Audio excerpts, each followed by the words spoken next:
my search led me to the study of the spiritual forces with which all of us are blessed. And it was in this field that I came upon a clue which has enabled me to help millions of people to find their earthly destinies.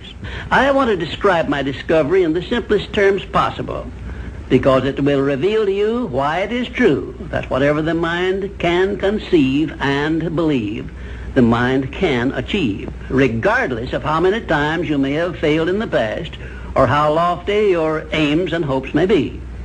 I caught my first fleeting glimpse of the profound law which provides the means by which we may choose our own purpose in life and attain it while I was being coached by Andrew Carnegie during the organization of the Science of Success philosophy. I had just finished telling Mr. Carnegie that I feared he had chosen the wrong person to give the world the first practical philosophy of personal success because of my youth, my lack of education, and my lack of finances. Well, at this point, Mr. Carnegie delivered a lecture that I shall never forget because it changed my entire life and paved the way for my helping to change the lives of millions of people, some of them not yet born. Let me call your attention to a great power which is under your control, said Mr. Carnegie.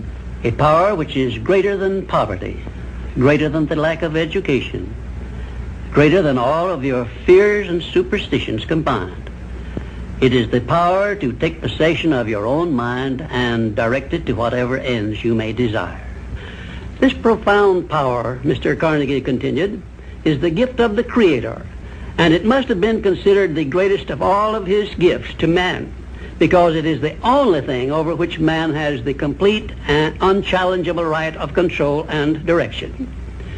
When you speak of your poverty and lack of education, Mr. Carnegie explained, you are simply directing your mind power to attract these undesirable circumstances, because it is true that whatever your mind feeds upon, your mind attracts to you.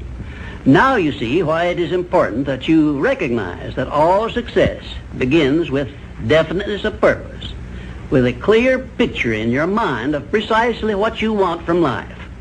Then Mr. Carnegie continued his speech with a description of a great universal truth which made such an impact upon my mind that I began then and there to give myself a new outlook on life and set up for myself a goal so far above my previous achievements that it shocked my friends and relatives when they heard about it. Everyone, said Mr. Carnegie, comes to the earth plane blessed with the privilege of controlling his mind power and directing it to whatever ends he may choose. But, he continued, everyone brings over with him at birth the equivalent of 2 sealed envelopes, one of which is clearly labeled, the riches you may enjoy if you take possession of your own mind and direct it to ends of your own choice. And the other is labeled, the penalties you must pay if you neglect to take possession of your mind and direct it. And now let me reveal to you, said Mr. Carnegie, the contents of those 2 sealed envelopes. In the one labeled riches is this list of blessings. 1, sound health. 2, peace of mind. 3, a labor of love of your own choice. 4, freedom from fear and worry. 5, a positive mental attitude. 6, material riches of your own choice and quantity. In the sealed envelope labeled penalties, Mr. Carnegie continued, is this list of the prices one must pay for neglecting to take possession of his own mind. 1, ill health. 2, fear and worry. 3, indecision and doubt. 4, frustration and discouragement throughout life. 5, poverty and want.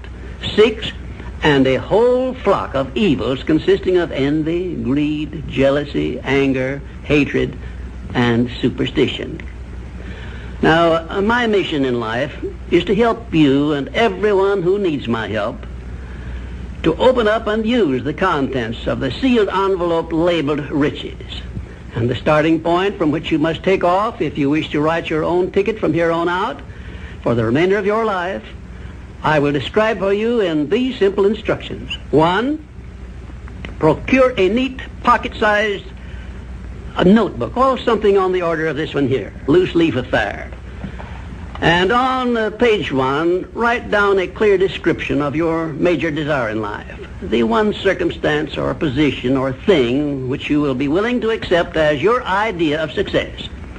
And remember before you begin writing that your only limitations are those which you set up in your own mind or permit others to set up for you. And 2, on page 2 of your notebook, write down a clear statement of precisely what you intend to give in return for that which you desire from life. And then start in right where you stand now to begin giving. And 3, memorize both of your statements, what you desire and what you intend to give in return for it. And repeat them at least a dozen times daily.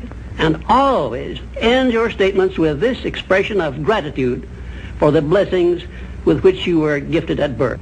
I ask not, O divine providence, for more riches, but more wisdom with which to accept and use wisely the riches I received at birth in the form of the power to control and direct my mind to whatever ends I desire. If you are not too successful or self-satisfied to accept and express this profound prayer, if you accept it and express it in the same spirit of humble sincerity in which I pass it on to you, a new and a better world will reveal itself to you. A world in which you will see reflected the circumstances and the things which you yourself have created. And now let me close this, our first visit, with my favorite expression of gratitude. O divine providence, I ask not for more riches, but more wisdom with which to make wiser use of the riches you gave me at birth, consisting in the power to control and direct my own mind to whatever ends I desire.